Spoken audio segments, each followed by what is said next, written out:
Good afternoon. I'm Elizabeth Alexander, president of the Mellon Foundation, and it's my great pleasure to welcome you to our event, Reading, Power, and Freedom. I'd like to begin by inviting all of you to say hello in the chat, which you are already doing. The chat is rolling and scrolling, and there are people who are listening in from all over the country, from small towns, from large cities, from everything in between. So it's wonderful to have this community gathered virtually today. We want to know who you are, where you're watching from, and if you have any questions for our speakers this afternoon. And we'd love to see lots of audience engagement in the chat throughout the program and the greater exchange and conversation that the chat supports. Today, we are convening a conversation on the rapid rise of book bans, educational censorship, and other growing restrictions on reading and learning taking place in libraries and lecture halls, classrooms and campuses, and communities throughout the United States. Books are currently being banned at the highest rate in our country since the American Library Association first began documenting these numbers. At the same time, due to recent bills and legislative efforts, half of the states in the country currently censor the teaching of race and gender in public colleges and K-12 schools. In particular, any teaching that examines them in the context of our collective history. This criminalization of reading and learning impoverishes us all. It undermines our ability to understand and to navigate our powerfully multivocal American society. It privileges myth and stereotype over fact and shared experience. And it bars us from reading about, learning about, and seeing clearly the full arc of the beautifully complex American story and all the people in it. So joining us today for a discussion on the significance of unencumbered reading and learning are three extraordinary guest speakers: Emily Drabinski, Lisa Lucas, and Tressie McMillan Cottom. Emily, hi there, everybody. It's nice to see you. Hi, Emily, so wonderful to be Drabinski, here. Hi. It's wonderful. I've been looking forward to this for some time. I only wish we were together. Emily Drabinski is president of the American Library Association and an associate professor at Queens College Graduate School of Library and Information Studies. She edits the book series Gender and Sexuality in Information Studies and is also a contributing writer for the news organization Truth Out. In 2020, she was a recipient of the Career Achievement Award from the Association of College and Research Libraries Women and Gender Studies section. Emily Drabinski. Lisa Lucas is Senior Vice President and Publisher for Pantheon and Schocken Books at Penguin Random House. She is a prior publisher of the magazine Guernica and a former Director of Education at the Tribeca Film Institute. Most recently, she was the youngest, first woman, and first person of color to serve as executive director of the National Book Foundation. Lisa Lucas. And Dr. Tressie McMillan Cottom is a columnist for the New York Times, a professor and researcher with the Center for Information Technology and Public Information, Technology, Oxford, or not, and public life at the University of North Carolina, Chapel Hill, and a 2020 MacArthur Fellow. Her most recent book, which won the Brooklyn Public Library's 2019 Literary Prize, is the truly extraordinary Thick and Other Essays. Thank you for that book. Emily, Lisa, and Tressie, we welcome you. Thank you for joining us today. Thank you for having us. So let's start by setting the scene. We're going to ask a big question first that gets to the heart of banning books, banning knowledge, banning people, and the move to restrict access to the stories and perspectives of a multivocal society.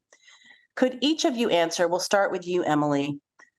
Talk to us about the relationship between reading and power. Thanks for starting us off with a softball. Absolutely. And I just want to say thank you so much for the invitation to join you all today and to be speaking with these two luminaries. Is just the honor of I don't know, a career, I would say. So I'm really, really pleased to be here. And so hello to everyone who's joining us today. You know, I don't think we can talk about reading and power without talking about libraries. So I want to start there. America's libraries are among our most used, most trusted, and best loved public services and public institutions. We serve everyone. Our collections reflect the diversity of thought and values that exist in every community. I think there's a lot of power in that, in the capacity of libraries to connect people to worlds beyond their own experience, as well as to their own, which they may not yet have a way of describing to themselves. I think that piece is so crucial, and why we've seen a lot of these book ban attempts aimed at children and young adults. Reading is a way of becoming legible to both ourselves and to each other. But it's not just about the relationship between the reader and the book. Reading is also a social act. It's one of the ways we see ourselves in the world and imagine ourselves as a part of various communities. Reading has the power to constitute community, and I think that's really important. The act of censorship acknowledges this power.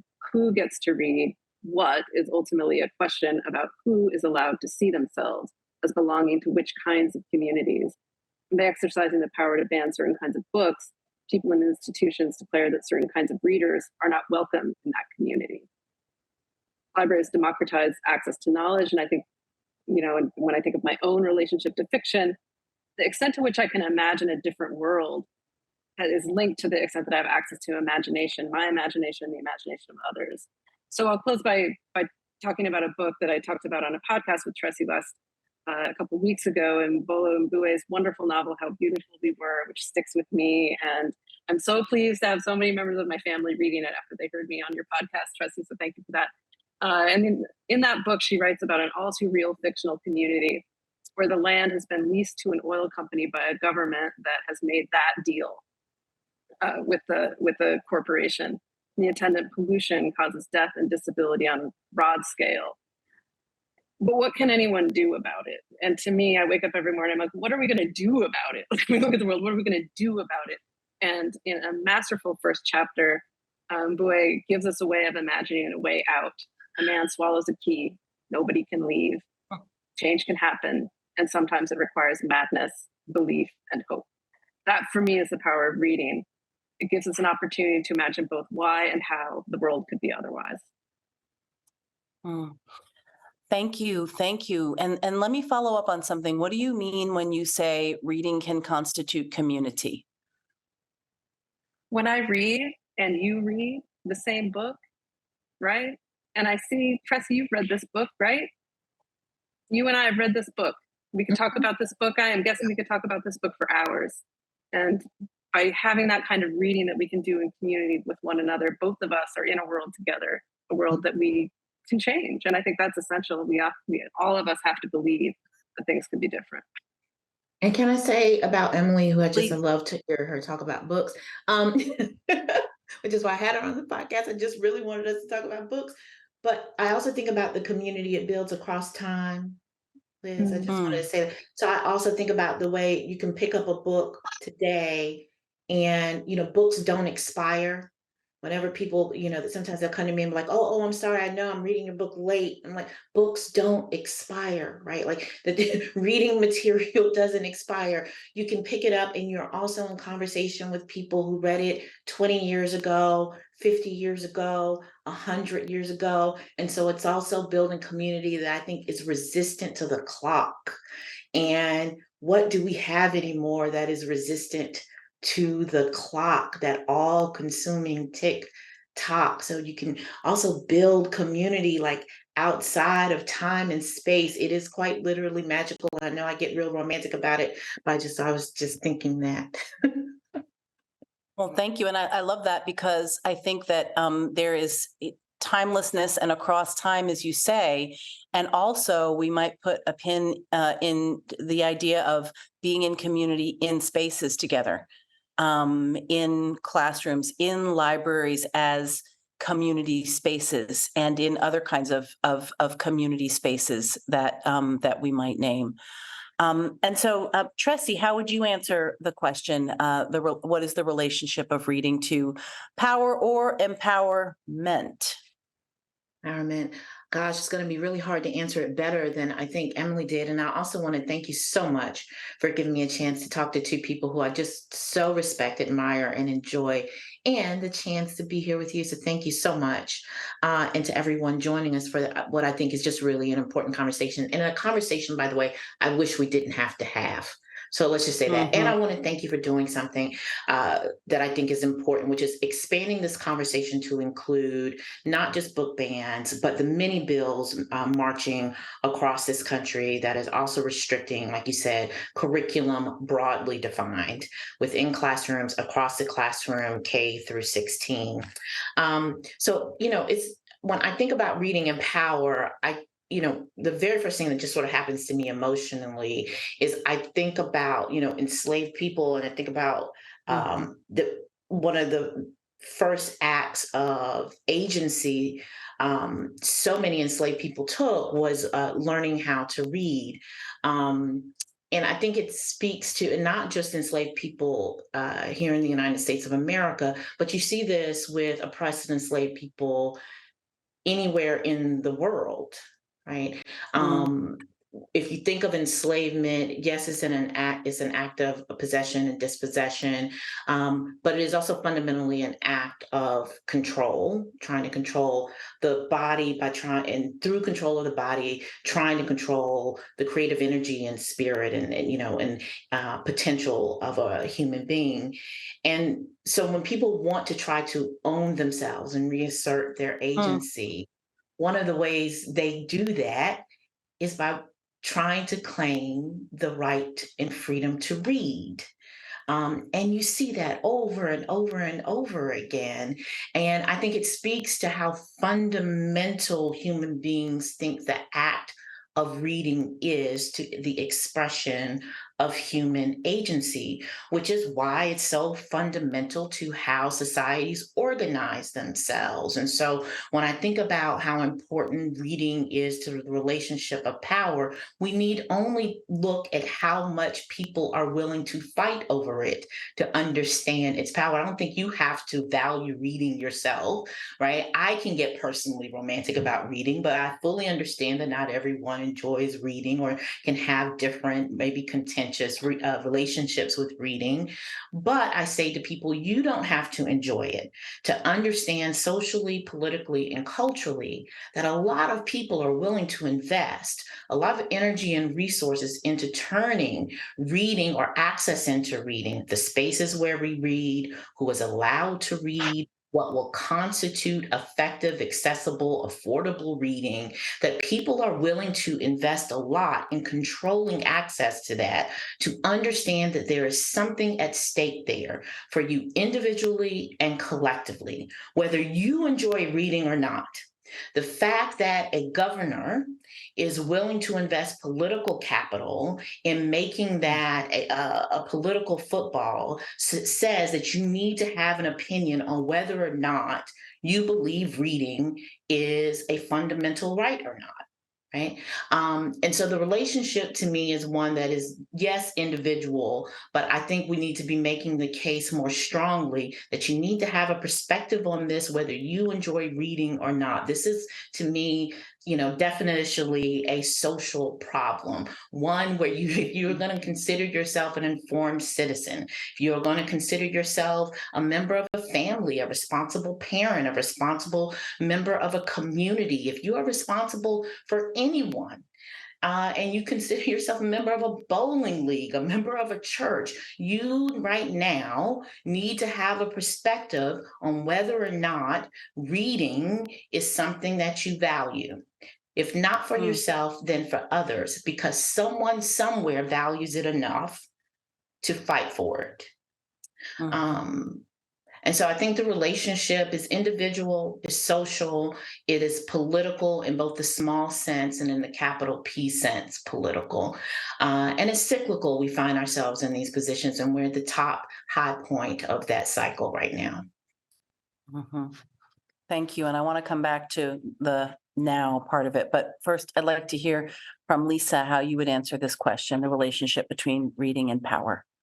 Sure. I mean, to that idea of the sort of personal politics and the larger politics that Tressie was talking about. And also, hi, I'm so happy to be here with all of you all and so happy to be with you, Elizabeth, and everyone watching. It's so important. It really is so important to talk about this right now. But the idea of sort of personal power, political or personal politics, and sort of larger collective politics, right? Of course, we know when we are denied access to being able to understand the information that's in front of us, or being able to decode the news, or being media literate, or being able to sort of unpack our lives in context of history, right? That is power. Knowledge is power, not to be corny about it, but these things are true.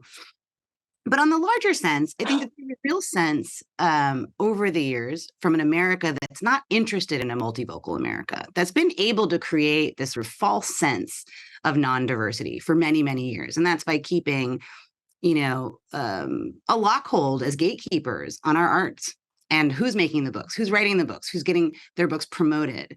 Access to that information, marketing the books. And I'm talking from a publisher standpoint, of course, because that's where I live. And you have, all of these different ways that we were able to reduce the impact of other voices for so very long. Of course, there were touchstone books from the 50s and the 60s and before that. But really, the volume was quite low in comparison to the enormous amount of books that were published into the quote unquote mainstream. And once that power starts to change, just like when hip hop starts to become beloved by, young, white, middle American kids, you start seeing the bans. These lyrics are terrible. We shouldn't be talking about this. And you see that from all different types of community, but it started to spread.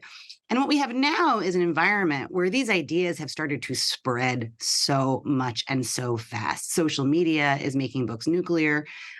We are all hearing about this award or this podcast, and we're running to buy that book, and we're seeing volume around anti-racism. We're seeing volume around, trans rights issues. We're seeing volume around stuff that you could really only consider niche and marginal in the mainstream book constellation 10 years ago, 20 years ago, 30 years ago. And so it's changed so much. And I think that you see the power of actually having primacy inside of books, inside of literature, inside of who tells stories, inside of who is the expert. And now you see a real closing down of ranks. Everyone knows that minority majority is coming, quote unquote, such a terrible expression.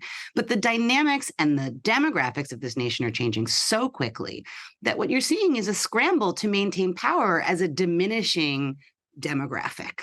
Right? How do we take what we decided was mainstream and what we decided was going to be the way that this country was perceived, and how we are going to train our young people to perceive of themselves as Americans, whoever they are.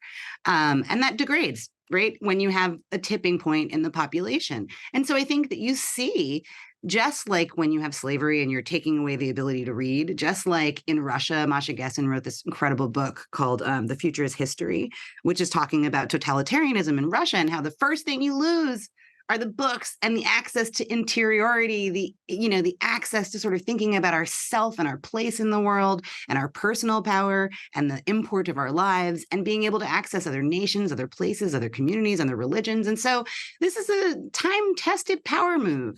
Not just when people were being enslaved, not just in Russia when the ranks are closing down, but anytime you want to keep anyone down or you want to maintain disproportionate power that you really don't deserve and you really can't hold on to through any other traditional means, you have to really look at the fact that knowledge is power, and you have to keep everybody ignorant, and you have to keep everyone dumb, and you have to make sure that everybody's on the same thing, because the power of an educated community and people who are able to sort of be legible to each other, people that are able to sort of imagine more or elsewhere or the connections between us are dangerous. And I think that just the volume of the lashback against just having an equitable literary landscape goes to show you just how much. But I do think also power is in numbers. And a lot of these books that we're seeing banned and a lot of these ideas that we're seeing come through, which is why I think they're moving to ideas and curricular topics rather than a particular title, is because we are not a nation of readers, actually. We are unfortunately not a robust nation of readers. We can sell a book and we're really excited if it sells 50,000 copies to 325 million Americans. If it sells 100,000, that's terrific. If it sells 1 million copies to 1/325th of the American populace, you have one of the best books year over year for 10 years, right? Very few books achieve this in 1 year's time. And so they're looking for heat, right? The books that are really capturing the imagination, which is an opportunity, right? Because we have the power to actually read all the other books that nobody has looked at and to elevate just the practice of reading. And I think that there's nothing but power inside those pages. Nothing. Everything about my life has been empowered by books. Every relationship I have has been empowered by books. My politics, my faith, and, the things I believe in, that's all from books. And so, it's hugely powerful and it's the obvious, but I do think it bears reminding because we forget, we take it for granted. The book is always there, but the book is not mighty without a reader. And we're in a place where I think we have to talk about who's policing the books, but we also have to talk about who's reading them in the first place. Thank you. Thank you. And so I think what I'm hearing many things in there, but I think what you're lifting up is that the books and the book banning, that's a proxy for other things. Yes. The books are a proxy for a changing demographic and an empowered demographic, right? Absolutely. I think seeing us become empowered means let's strip the tool with which you build the power away as soon as possible, and any allies you might develop along the way. Think about it as I'd love to, sort of, please. sorry, just as like a queer person growing up in this country and growing up in Boise, Idaho, where I think I knew 2 lesbians who happened to have an antique store in my mom's. Anyway, it's like very few representations or and not even like film or media representations, but people in real life who had an open queer identity, and how different that is today. I have a 15-year-old who has out trans kids in his class, and it's the thing that's not even imaginable to me as somebody just a couple, just like not that much older than him. And so the profusion of ways of being in the world and occupying yourself and your gender and your sexuality, it's so beautiful and wonderful and inspiring this kind of intense political crackdown on those ways of being. So it's like it's a proxy for something, right? Because we know it can't be about the book. Anybody who has a kid knows that the book is not their sole interaction with the outside world. That's not their primary mode of exploring who they are, right? So it's like the book is a thing that you could potentially control. You imagine that this is an object we could remove from circulation, and maybe it would remove this problem of so many ways of being. And that's the part that I really get stuck on. Like I like difference. I enjoy being around it, and it doesn't scare me. But I think there are more openings, right? Because exactly what you were saying, Lisa. It's not as if book bans are new today. We've got hundreds of years of like really solid book bans on any book that didn't right. It's like the book. There are many ways to ban a book. And that legacy we've always been down, right? Exactly. Yeah. But I also think that there's, books are unique in the landscape, right? If you are a dance maker, right? You're a dancer. Every school, everywhere, every age group doesn't have dance. Not everyone. Many people do, but not everyone. You make theater, you're a theater maker. Everyone doesn't have a black box theater in their school. Everybody doesn't have a theater class. If you play lacrosse, every school doesn't have a team, right? One of the only ways you can reach every child in America, is through a book. And it's such an interesting sort of starting place, right? Because almost if any business that could give any American kid from the day they were 2 years old a thing so that they could hope that they would buy that thing, they would be so excited. That's the opportunity of a lifetime. That's market share, right? They're immediately day one with all the opportunities to grow them forever. And books have that. And so it is really one of the most powerful places to start because you're feeding into every child that is inside of a school. And it's the only way to get to everybody. How else can you reach everyone? Not everybody has a TV. Not everybody has a phone. Everybody has broadband. Not everybody has anything, but everybody's in school. Most people are in school. But there's also this attack on public schools that, all of it is tied together. But it's very much like it's the place of all access. And libraries, right? You also have something that's free to everyone. So the spread is bananas. Let's talk about the spaces in which each of you works. Lisa, in now commercial publishing, though you know about all of the different ways that books are made. Tressie, university, and also in the public square of mass media. And Emily, in the classroom as well, and also in libraries themselves. And also, I would say, within the larger space of libraries and librarians, right? So that larger identity.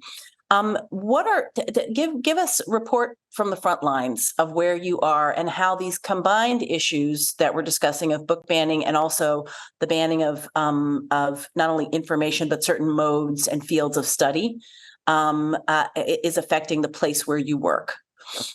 Why don't we start with Tressie? Yeah, I just keep thinking about, I was just listening to Lisa and Emily, and I was thinking about there is something, today's book bans and information censorship, I would say more broadly, curriculum censorship and the attempt to control the flows of information are both historically, part of a historical trajectory. And as things do, as when they are, have a specific character to this moment. And the thing about this moment that is specific, one, I think this is maybe the first time that the appeal to censorship, those trying to censor are not saying that they are more expert than those who are making the books and sending out the information. Previous book ban eras, it was a cleric who said, we know better because we are closer to God or to the seat of religion. Or you have, in the 1960s, we know better because we went to more elite schools, or we have the more liberal arts, the greater liberal arts tradition, right? What we have now is not an appeal to liberalism, but an appeal to illiberalism. There's nobody saying that we've read these books more closely than those who recommend them and those who are putting them into schools. And in fact, there's a great pride in saying, no, I haven't read them at all, or I don't need to read them, right? It is an appeal to sort of a popular ignorance, and that does feel distinct and new about this moment. And I mentioned that for a reason. I'm gonna stick a pin in for a second and tell you I mentioned that for a reason, because I think that is part of the way this broader based attack on my workplace and the places where I work, how we do knowledge production, and why it feels so particularly chilling. And then the second thing that feels distinct about this moment is that this sort of like information censorship is sort of stemming not from a scarcity of information.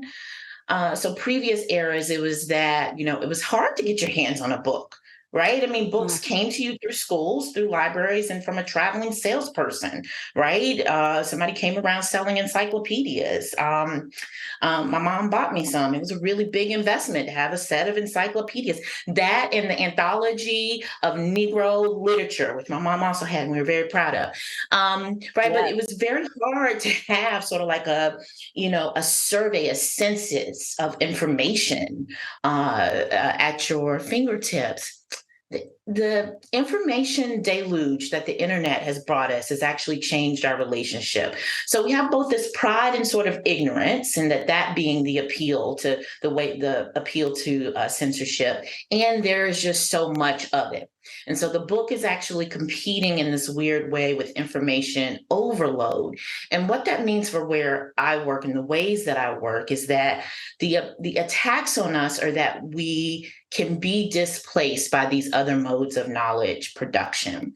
So the censorship is saying not that there are greater experts than university professors or knowledge producers at like the New York Times or whatever, or public intellectuals. It is an appeal to sort of a delegitimization of expertise altogether. They don't want to put in other experts. They're saying it is an attack on the idea of expertise altogether, right? And part of the way they are making that claim is by saying you don't need expertise because there's now so much information, right? You can ban the books because you've got the internet, and you don't need to worry about it. And I think that has a certain type of palliative effect on the general public who maybe isn't paying a ton of attention, and it's easier to sell them on the bans and the pernicious effect of information censorship and banning curriculum at colleges and universities, because it's so easy to sneak in a censorship ban by saying, well, yeah, we'll get rid of the African American Studies department, but don't worry, because your kid can still Google all of it, right? And don't worry about the fact that your kid won't be able to find any books in their school library with characters that look like them. Because, hey, the internet is, social media is full of pictures of people who look like them, right? There are memes of queer people all over the place. So what's the big deal, right? When instead, getting rid of the entire idea of putting information in context, of the importance of understanding that history is not a series of facts, but of meaning making and sense making and building relationships around data, that information is more than data points, that information is integrating numbers and a series of information into your pre-existing schema and then being able to act on it.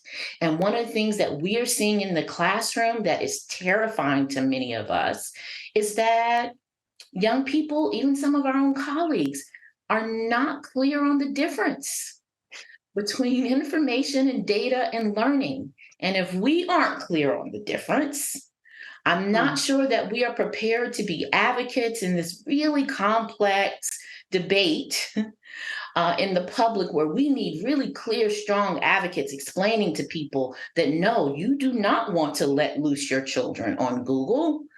That no, history is not just a series of facts, that no, you do not want your children trying to make ethical considerations about what their identity means, about what their values are, from a series of decontextualized, uncategorized series of data points that have not been given any schema of meaning or classification through trusted institutions and people like librarians and editors who have vetted it for much less line editing, but clarity and sense making, right? That communities of people who care about the veracity of information have come to a census about this is what value, this is what this community and this nation or this group of people considers important and worth knowing. And if we aren't prepared to make that case, that I think we are worried that we are in trouble. And to be fair, we're tired. We're tired, and we've been through a lot. And there's a reason why we perhaps aren't prepared for the conversation. But I think that we are afraid. We are under-resourced, overwhelmed by the really rapid onslaught of bills, the turning of public sentiment. It is a terrifying thing to be thought of as the enemy of your elected officials, to be a public enemy, for people to turn against you when you have considered yourself a public servant. It's scary and alienating. I think a lot of us also feel that way. Yeah, thank you. Emily, front lines of libraries. I mean, it's just what people are facing on the ground in American libraries right now. It just makes my hair curl sometimes. And, it doesn't start with just the book banning thing, right? Like, we've been talking a lot about kids in schools, right? Like the argument that when a child is in school, they can gain access to all this information. But in many parts of the country, having a school librarian, a certified school librarian, and a well-resourced school library inside of your building is an extraordinary luxury afforded only a very, very small number of people. I was in Chicago visiting friends a couple of weeks ago and learned that they've got 500 public schools in that system and about 90 librarians. And so you're doing a lot with very little, and people are doing that every day in contexts that just, it's not fair. right? You look at public libraries where not only am I trying to help people find the book that they want to, keep them reading, which is a great service, but also we're the only public institution where people can sit down, get a drink of water, use the bathroom, plug in a laptop, use broadband internet. The library becomes the emergency management system for everybody, right? Like it is the site of so much. And also in Chicago, just recently, there's been a rash of violent threats, bomb threats called into libraries across that metropolitan region. And you're just trying to do the good work of making public resources available to the public. That's your job. Who could be against it? I hear so many beautiful, amazing, wonderful library stories every day. I'll tell you just one. I was in a library in West Warwick, Rhode Island. When you walk into the library, you open the door, and standing right there is a shelf covered with those little 4-inch plants, like succulents and cacti, and then painted on it in this little kid writing, take a plant, leaf a plant, right? It's beautiful and heartbreaking, and you love it, and there's no way to not be for it. You want more of it. It's a community collaboration with the Girl Scout troop, bringing kids into the library and bringing climate change, and I think it's part of their climate badge program, right? It's just a wonderful, beautiful moment, and there are 800 of those in the West Warwick, Rhode Island Public Library, and in every library around the country. And so the organized censorship attempts that we're seeing get in the way of that. Lisa Varga, who is the head of the executive director of the Virginia Library Association, has a great, she has a big check that she holds up at legislative sessions to say, this is what it's costing in our very limited resources, right? Or consistently under-resourced public institutions. This is what it is costing us to process the attempts to ban books, which means the attempts to ban the experiences of people in our communities at the library. And for me, it's just a sad and sort of tragic waste. And people are tired. They're very tired. I can feel you on that, Tressie. People are exhausted. And they're exhausted from decades of trying to work in underfunded institutions. I've never been in a library without a bucket under a leak, right? And just we're already dealing with a small number of resources to keep these institutions going. And I think fatigue and fear are two of the biggest things that we're having to fight right now. Thank you. Lisa, book publishing, what's going on? It's a very complex and interesting time in book publishing, because I think you're dealing with a quiet ban that was going on for decades that's been undone, right? Kind of by the general public, by some of the nonprofit institutions, libraries in the country that have been celebrating and promoting voices of color, queer voices, things we haven't seen before for many years. The last 20 years have been just the kind of changes that have taken place. 10 years really have been extraordinary. The opportunities are endless, but it's made publishing quake, right? It's a rebalancing that has only begun. It is nowhere near mature. I wouldn't say industry-wide, when you look at the critical apparatus, when you look at, all the different publishing houses, you look at the editorial, sort of workforce, when you look at, the leadership, the leadership demographics, it's not much has really actually changed in publishing, but the veneer has. There have been some strides, but when you look at how big the system is, how many people are employed by it, and how many books we're publishing on any given moment, I think you see a real difference between children's publishing and adult trade publishing, which are in two very siloed, very different areas. And so I can speak from the adult trade publishing side, and I know that a lot of the bans are happening with young people, but that has touched my life as well. So you've got that one thing going on where you're having kind of a real culture war inside of the houses, right? You have an aging and really talented workforce, right? That's been around for a long time and has really overseen this kind of inequitable publishing for a long time. Not everyone, some folks. And then you have sort of a new generation that's really divided, right? Where you have a lot of people who are like, I want to see myself in a book. I want to make this kind of book possible. I'm new, energetic. I care about reading as a political action, not just as some sort of elite, rigorous activity that makes me feel fancy and good. But then you also have young Americans who just want jobs and like to read, and they grew up reading, Colleen Hoover, in college or whatever they were reading, who really don't want to feel bad. They don't want to feel any worse than those books made them feel, which is the whole point of them. They don't make you feel bad. And so you have, even within the younger generations, which I think people are not acknowledging, the same divergent opinions, around diversity, equity, access, and appropriateness of a sort of literary landscape that actually reflects back the actual American populace. So that, I think, is the sort of larger context in which all of these bans sit. But, but the funny reality about these book bans is every time they ban one of our books, it makes tons of money. So, for me, every time, and I've had two atrocious bans since I've started working in publishing 2.5 years ago.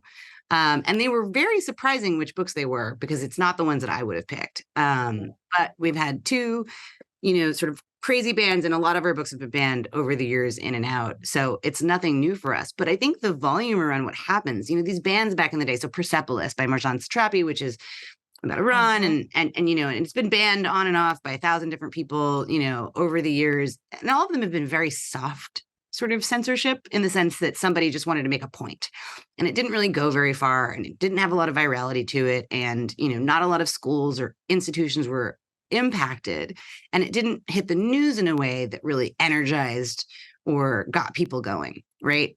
So that's always been happening. And then, January 2022, I'm just minding my own business in my house one day, looking at Twitter, as one does, well, formerly FKA Twitter, and, scrolling, and I see Neil Gaiman on there talking about Art Spiegelman's Mouse has been banned, and it had like 25,000 likes. It was 2 hours old. And I called somebody at work, and I just was like, oh, I think something's going on with Mouse. Should we talk about this? And again, I'm like a baby little publisher. I'm brand new at this time. And, they're like, oh, it happens all the time. And it just got louder and louder. And because it's a new world that we're living in. And I mean, we ended up selling more copies than we could count of Mouse that year. So it's having the Dr. Seuss, when the Seuss estate decided to cancel a few of their own books, right? To say, we don't actually need this to be part of our legacy. Let's just do this. Nobody told them to do it. It was no drama. It was just a sort of considered decision to kind of just like, let's get this done. And the more conservative contingent of the nation got really upset and thought that Dr. Seuss had been canceled, and bought all the Dr. Seuss. So it's happening on both sides. You restrict a book because it seems canceled and everybody wants to buy it and it goes on the bestseller list. You ban a book, and then the other side buys hundreds of thousands of copies and it goes on the bestseller list. And it's confusing to sort of really think about, it doesn't end up impacting us a ton in terms of what we were thinking curatorially or editorially, because there's not really a downside to the banned books in the same way that there are to the canceled books, right? So you have the whole Jan Wenner thing that happens last week, which is like, that's a kind of thing that would be a big nightmare, right? Where he cell phones in the New York Times, and women, 50% of the population are horrified, and it's tough. The Blake Bailey situation was very tough. From a publishing perspective, just numerically, not like should be tough, shouldn't be tough, not making any comments of that nature. But on the banning side, you just have these extraordinary sort of everybody now, to Tressie's point, where she's just talking about sort of we're all washing data and we're all seeing, but we react so quickly. We see that a book is banned, we click on Amazon. We see that a book is banned, we retweet it. So the speed of this stuff, without even really understanding the larger context of what's happening, just moves so infinitely quickly that it's changed a lot of our work process and flow. But I think the larger issue is about what would happen if we were publishing more of these books to scale, because our workforce had changed. And I think that that's the interesting what if, so much as like what's happening in publishing is like, nobody's saying, don't buy this book, it'll be banned. I don't know what's happening in children and publishing in the same way, but I published several books. The Diary of Anne Frank, illustrated, is banned right now. I mean, it got a ban 2 days ago, and, it's like sold like 5,000 copies like last night, because it was on the news somewhere. It's insane. It's really, really, really, it's distracting. Emily made the point of like, this is distracting from the real work. I don't want to be making sure that there's inventory of a book from 15 years ago that kids like, instead of editing a new book or discovering a new voice. And of course you want to earn the money and you want to do good business, but nobody wants to make money because somebody is anti-Semitic. Right. Yeah.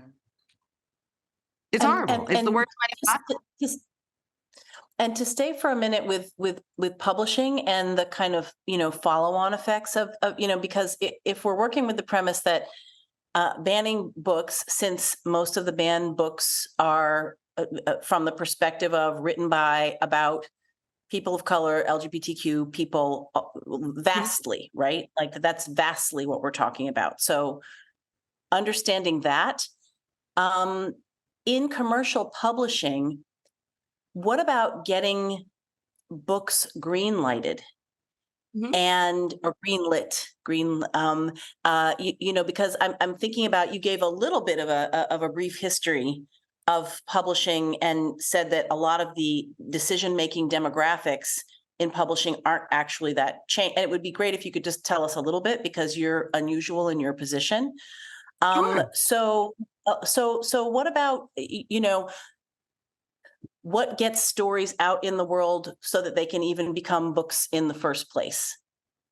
I used to be on one about publishing on this front. And I used to be like, well, we're not putting money behind these books and we're not marketing these books and da da da da. And I think that I actually feel like there are issues. There are always going to be issues. And it's not just because I'm inside and I've been like, there's no Stockholm syndrome happening. It just, it doesn't feel like there's actually, what we're dealing with is an absence of book buyers, right? I know how many Black Americans there are. And I know that, like I published a book, a beautiful book, and, I know how many buyers there were for that. And it's disproportionate with the audience for that book, right? Plus all the other people who just might like a story written by a Black woman. That's very good, right? And, greenlighting it wasn't a problem. Getting people to understand that it was something that we wanted to do in this new context wasn't a problem. Making sure that it had the care and support it needed to be made and to set it up from the sort of imprint side, was there. It's like, I can't really complain about anyone's behavior here, but I don't know if anyone, or if there's ever been any pressure on booksellers to diversify their workforce, on big retail, on critics, and book coverage. I don't know that the war has gone there. And so what happens is you've got a sort of updated, professional, an updated scenario inside of publishing where we have more editors of color. We have a couple of publishers of color. We have lots of moving pieces that are going on and improving. We're pushing out a lot of content. We're paying because Publishing Paid Me happened, right? So nobody wants to underpay a writer of color or a marginalized writer in any way. I think people are really scared of getting busted for that sort of thing. So it just doesn't happen. Not that I would naturally do that. I see the books at a larger scale because that's how I view them, right? I believe in the audience. But if you don't change sales and selling, however that looks, whether it's algorithmically at Amazon or whether it's, sort of a human being with their own bias, which we all have, that stayed in a role for 30 or 40 or 50 years, making those same decisions. What's going to change, and how do we, in fact, find those readers? So I do think that there's like a soft, or not even soft, a very large censorship happens all the time. We self-censor by simply not having the people who can widen the audience. For me, I think that it's an interesting timeline to think about what's happening with getting the books done, because they are happening, but they're not selling. You're seeing, even in any mainstream publishing scenario, books are not making it to the bestseller list. You see lots of mysteries, lots of very commercial titles, nowhere near the politics of 2020, where we saw, Jasmine and Ibram and all these people were on the bestseller list, and we were thinking about, all these new topics. It's like, the readership has shrunk back. And we haven't done the work to sort of engage them. So I think that it is really politically, crucially important for those functions that sit around publishing to really try to match the changes that have been made. Of course, we have got to keep changing, and there's lots of changes left to make. But it doesn't matter if I pay somebody $5 million and everyone's really excited. If I go into a meeting with somebody and they're like, my customers aren't going to buy that, my order is no books. I just want to jump in here. One of the biggest Yes, purchasers of books in this country is libraries, right? Like libraries buy a ton of books. And I have to say that question of who is the person connecting you to the book is a live question in our field that we talk a lot about and work on a lot, that you absolutely have to have library staff who reflect the community, because we are the people that connect books to readers, and making sure that everyone in our libraries has, because it's not as if there aren't people of color working in libraries. It's just they are often in staff positions that aren't at the front line connecting a person to a book. And so And that is the bookstore too. Said that, Emily, because I was actually thinking about, and I was thinking about this connection too. One of the things that is happening with book bans, I want to just kind of keep making this point. It is not happening in a vacuum. It is part of a political and an economic reclamation. This is just the cultural piece. So like when Lisa's talking about like the audience and like that clawing back of what happened in 2020 and seeing the shrinking of the audience and like people's, fatigue with race books and talking about like, this is part, and like going after libraries is, yes, trying to control like the sort of like cultural discourse and who gets to own what will be the legitimate master narrative, and I use that quite deliberately here, of who this country is and who gets to control it. But you also then get to control a really major piece of the economic puzzle of who buys books. Who is the economic actor of who gets books into schools? Another massive customer for books, for curriculum, for textbooks. You talk about, we publish a story every other year that our textbook market is almost completely driven by one state, Texas, because it's big.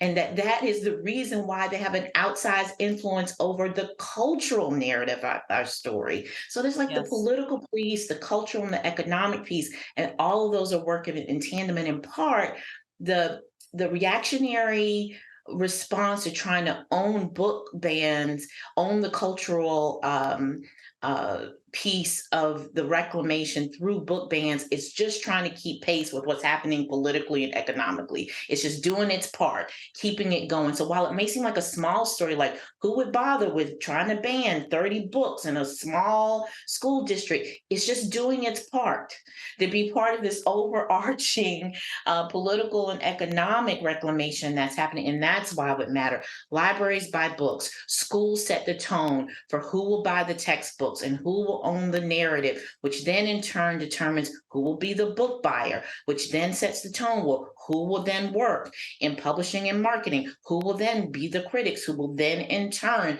determine who will decide that, oh yeah, I don't mind being a teacher, I don't mind working in publishing. All of that, I think, works in tandem. And so really all are having a conversation, and that is why I think we're in this moment. Absolutely. Too, And just I'm like so glad, the Tressie, that you library, mentioned, go ahead. the Please. library is a physical place you can go to have your protests, and the book is an object, it's a representation of all these anxieties and these whatever, they're like that. You can exercise real material power in a library, right? Which is why I think we've become a target in that way. Mm-hmm. And I'm so glad, Do Tressie, that you something mentioned here. textbooks, which are, I'm sorry, what'd you say, Emily? The last thing you just said? Nothing, go ahead. Oh, I wanted to hear it. That you mentioned textbooks, because that's a whole another piece of this. And Rosa Parks sat down because she was tired. A woman of no particular race at no particular time or place in history. Right. And I mean, so it goes.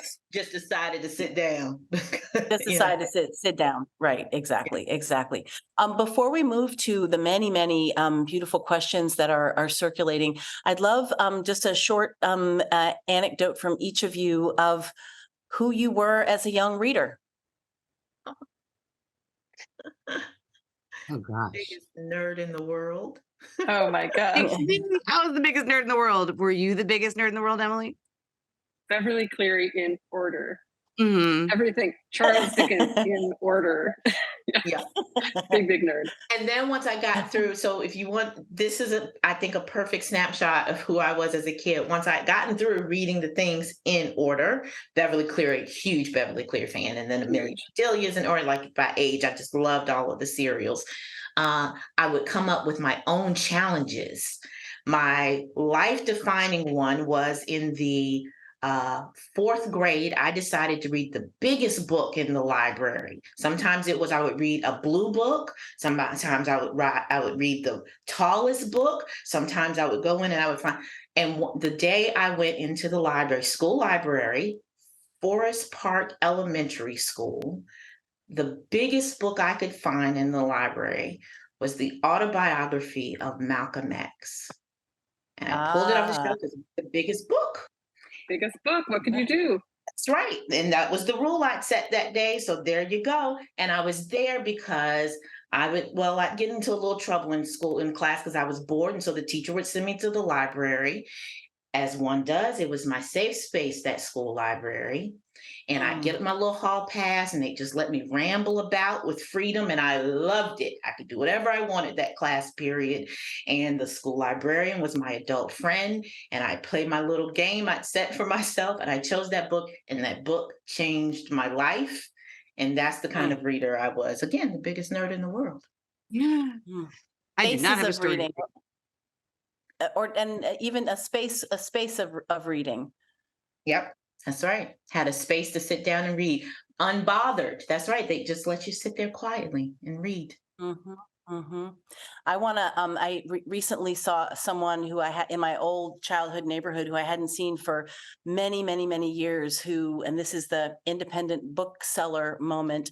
Who ran a bookstore in Washington D.C. called Lamas, a very great and legendary lesbian feminist bookstore, where I used to go in high school on Saturday afternoons and did not have to buy a book. Would sit for hours and hours. And those beautiful independent bookstores that welcome you, that give you places to sit, that, the cozy old battered chair, and that you can have conversation with these, amazing, in this case, women who were so powerful and had read so much and could direct me to other books. And that was so formative. And a lot of those spaces, there are many amazing independent bookstores, but a lot of those spaces are gone too. But I think that so much learning can take place there when you're welcomed and don't have to have a commercial transaction necessarily. That's right. That's right. Any other young reader stories anyone wants to tell? Your game, Tressie, reminds me of I have a twin sister, and she and I had a challenge. This is a writing challenge. Every paper had to include a lyric hidden from Bruce Springsteen. Just hide the lyric somewhere.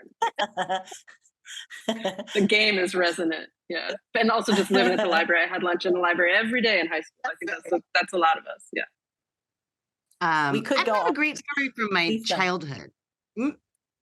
You were cool, okay, weren't you, not childhood. Take it forward. Cool. I was extreme. I was a flag twirler with a tall flag. I was absolutely not cool at all. But, I wasn't a very interesting reader. I mean, I gave Bunnicula a standing ovation, which my parents thought was quite hilarious when I was little. I read tons and tons. I was always a huge, sort of serial reader. I was, kind of an only child until I was 13. I had a lot of energy, and those books were my friends. But I really feel like when I graduated college, and I lived in Chicago, and I moved up to the north side. I went to school in Hyde Park. And I finally got out of the collegiate academic, everybody assigning me things year after year after year, which I loved. But I went into a bookstore and they handed me White Teeth. It was a bookstore on the north side, sort of. They handed me Zadie Smith's White Teeth. And I'm not British. I'm not biracial. I'm not, from, I don't have anything really to do with Zadie, right? But somehow her intellectualism and her sharp and snarky and funny way to move the world, and I just finally found something that looked like me, my world, my multicultural sort of, smart ass world. And there's lots of books and experiences that speak to my soul that aren't that kind of book, but I had just never read anything like it. I had never seen myself. And because there was a, shelf talker and some guy had written it and he was like, oh, that's my favorite book. You should totally read it. And I took my dollars from my little job and I bought it with my money and nobody told me to read it. And I was graduated from college. So I had time to read and space to do it. And it just felt like that one purchase, that one transaction was truly the day I became a real reader, the kind of reader that I am today.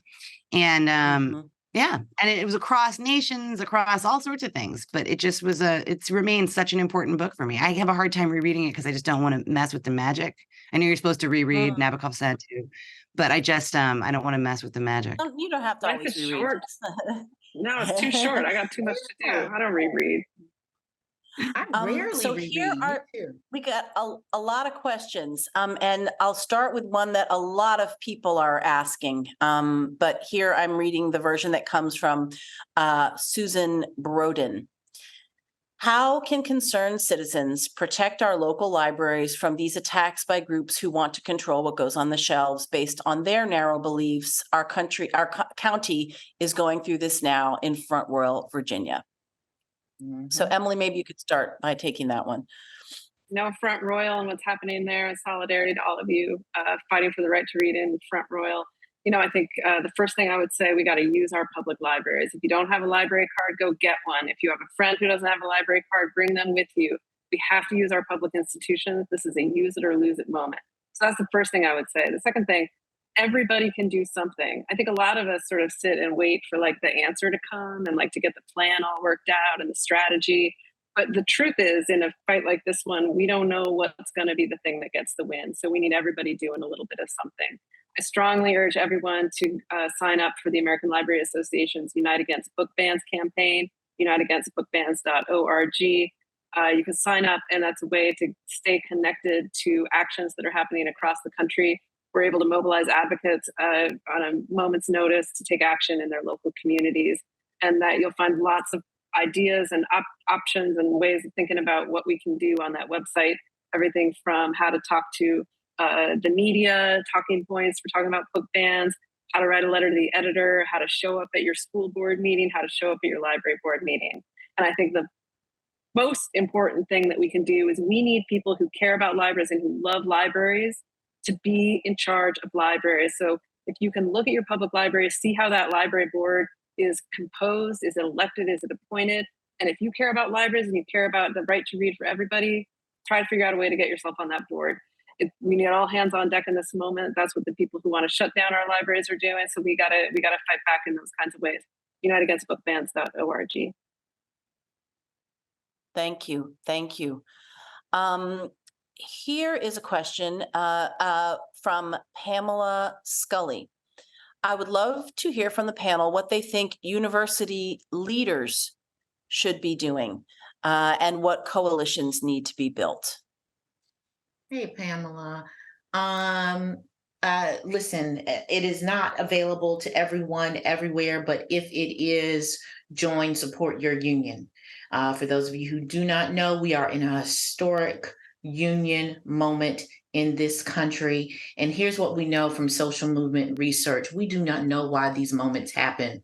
We do know that when they happen, you have to avail yourself of them. Truly, we don't know. They try to measure these things. What we know is I happen to think that there's just this sort of like energy, and we are in an energy moment. I mean, there's some like political conditions can happen, and there's some economic seeding type thing happens. We're in such a moment. If you are in a place where you can support a union, join your union. If you are in a state where you cannot fully unionize, I happen to know, for example, Georgia, you may not be able, certain places throughout the South, for example, but that does not mean that you do not have a collective organization as such. So something like the ACLU, this is just a moment to join. This is one of the greatest things I have learned from people who are like lifers, right? People who have just been doing the work of building collective action over the long haul. Join something. And I want to be transparent here. I find joining hard, difficult. I'm not a joiner at all. I'm a bit of a loner. I was an only child. I'm a loner. I do a lot of solitary work, and I'm intrinsically motivated. But as a political act, joining almost anything at this point is singularly one of the most important things that you can do. I think particularly in this work as leaders, we can sometimes see it as an abdication of the distance we need to take. so that we can remain sort of politically neutral for the people that we lead or supervise. And we need to sort of model distance. And we see that as a sign of professionalism. I actually think in this moment that modeling how to be a good joiner and member of a collective action and team is one of the best things that higher education leaders can do, whether that is your ACLU, whether that is a community leadership organization that welcomes people across different points in their career development. Join, show people how to join, show people how to have a good, deliberative, actionable meeting and action. Join, and get involved. Hold public to the extent that you can safely, because not every community and every conversation is safe to have. And I want to acknowledge that. But one of the things that we know how to do is we know how to teach and learn. We know how to teach and learn. You don't need to do that in a classroom. This is the time for freedom learning, honey. Freedom schools. Here is the moment for that.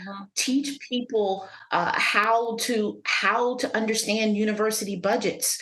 Teach people where the money comes from and where it goes. Teach people how our work happens. The disconnect that people have from their universities and why they find it so easy for them to be devalued and gutted is because they don't know how we work. Right? So demystifying the way that we work and understand that we are caring not just for their young people, but for the public good on their behalf is some of the most important work that we can do. And I say that with an understanding that we are all already doing so very much. And while we are out there trying to collectively organize and teach and organize on our own behalf, let us also remember that a lot of people have been doing this with a whole lot less security and power than we have for a very long time. So let's try to remember to support those who have been unionizing and organizing and agitating all up and down staff positions, your housekeepers, your groundskeepers at the universities, and to do so from a place of humility to support them in their organizing efforts, because they've probably been doing it a while and could learn a whole lot from their successes and progress that they've done over the years. Thank you. This question is from Marilyn Smith. Can we put ourselves inside the minds of people who want to ban books and figure from that perspective how best to retain access and transparency?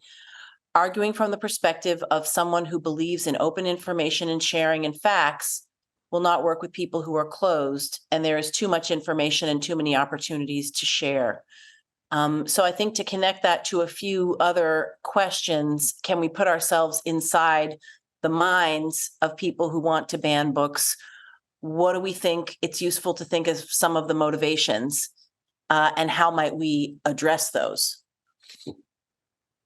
How might we talk to someone who wants to ban books that we don't think should be banned, or that we don't think books should be banned at all?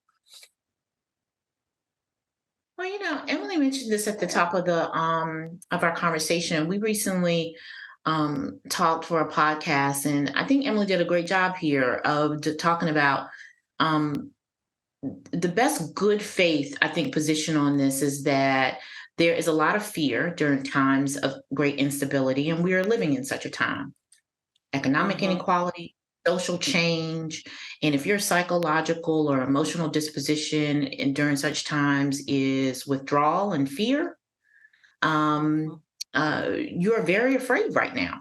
And it's easy for that to be exploited and manipulated. And there are a lot of economic and political incentives for very powerful actors to do exactly that. And I think that's what we are seeing. And that's the best good faith interpretation I have, right?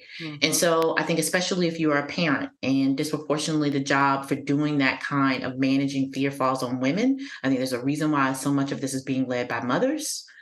And so I asked Emily, listen, you can sympathize with a mother who is afraid that her kid really is going to be human trafficked at the public library, right? If they get the wrong book. And if they, get a book that exposes them to something that's going to make them hate you, right? And hate the thing that you are afraid that you're losing, your faith, your family's traditions, right, et cetera. And so I think it's the best, good faith interpretation I've got of trying to empathize and, arguing from that perspective. I mean, but The yeah, only thing I'd add to that, because I think that's right. Like, people are very afraid, and I know when I'm afraid, I try to control things. Yeah. I've been to a lot of therapy about that. Totally Yeah. understand the impulse, completely familiar to me. But I yeah, think, the focus needs to be on what connects us, And so people who want to ban a book and are going to build their lives around trying to produce an exclusion aren't, there are very few people like that, right? Like, I think there was an article in the Washington Post that traced like thousands of censorship attempts to like 2 people. exactly. So, there's a lot of light around those people, but I have to believe those numbers are small. We see again and again when this sort of fight arrives in a community, that the community shows up in huge numbers to push back. So, putting yourself in the minds of people who maybe don't see the urgency and aren't clear on how to get mobilized and connected to other people and trying to figure out a way to solve those problems for them seems like a better use of that brain space, I think. Bringing people out and bringing them together when we have to take sort of a collective stand on behalf of libraries. I think the thing is, you can't change every heart and mind. You just can't, but what you can do is get involved in local politics. You can get involved in your community board. You can, donate and support. You can join, as Tressie said. You know what I mean? I think that you take their anger and use it as fuel to activate towards good. Because it's hard, sometimes it's just a fight, and that's where you are, and that's where someone else is. And, how do you actually say, okay, fine, you can do what you need to do, but I'm here to sort of provide alternative options and to create the same kind of noise on the other side of what you're saying, and to render myself human always, and to treat people like humans always, and to say, I don't dislike you, I just disagree. And I think, it's like, just do your work in peace. I think that we don't want to match ugly with ugly ever, right? Because that's not what books are. That's not what reading is. That's not what this fight is about. And I know that's really basic, but it's like, I think it's really easy to be like, how do I talk to my, family members that are conservatives, which I have. And, at a certain point I can't, but I can live my life out loud. I can practice and perform me. And as readers, we can talk about books. We can encourage people to, every time somebody says, I want to ban a book, find 3 people to buy a book. Give 3 books to young children that in your community, in your life, in your family. Do something loving and productive every time you can't change a mind. And I think that's a good personal practice. And I think that also local and state politics are everything right now. And so a lot of that energy that we want to use on working our neighbor because they get on our nerves because we just can't understand how they could believe this should be spent voting in these very, very small elections that mean everything for how we empower people. Where you have 500 and 600 people voting. Show up. It matters. The most of almost anything you can do is getting involved in the local government election, because this stuff is not happening through the federal government. This is happening on local and state levels. And so again, that's not really a direct answer to how do you change a heart and mind of somebody who's decided that they want to be a book banner or they're supportive of it. It's like, and I hope you can have that conversation. I do. And I hope I can have that conversation. And when I do manage to, I'm so pleased. But 9 times out of 10, you cannot. And so I think you just have to sort of say, I'm going to channel this energy and I'm going to be an agent of change in my own small sphere. And these are the ways that I can actually make an impact. I think that's perfect. I think that's perfect too. And that is where we shall conclude. Thank you all so much. There was enough time and not enough time. We could have gone on and on with so many of the rich and amazing observations that you made. And I really want to acknowledge all of the conversation that's happening in the chat, all of the connections that people are making, all of the information that's being shared, all of the citations. You all should know that the things that you said are being cited and websites are being put in the chat. So thank you to everyone watching for being such an avid part of this and for being so engaged. This was wonderful. I'm filled with gratitude, and I would like to invite everybody here to come back to your screens in 2 weeks at our next virtual Mellon event, which is called The Determined Hope of the Humanities. Yes, we believe. So I hope to see you on October the 10th. And meanwhile, to our luminous guests, thank you so much, and good evening to everybody.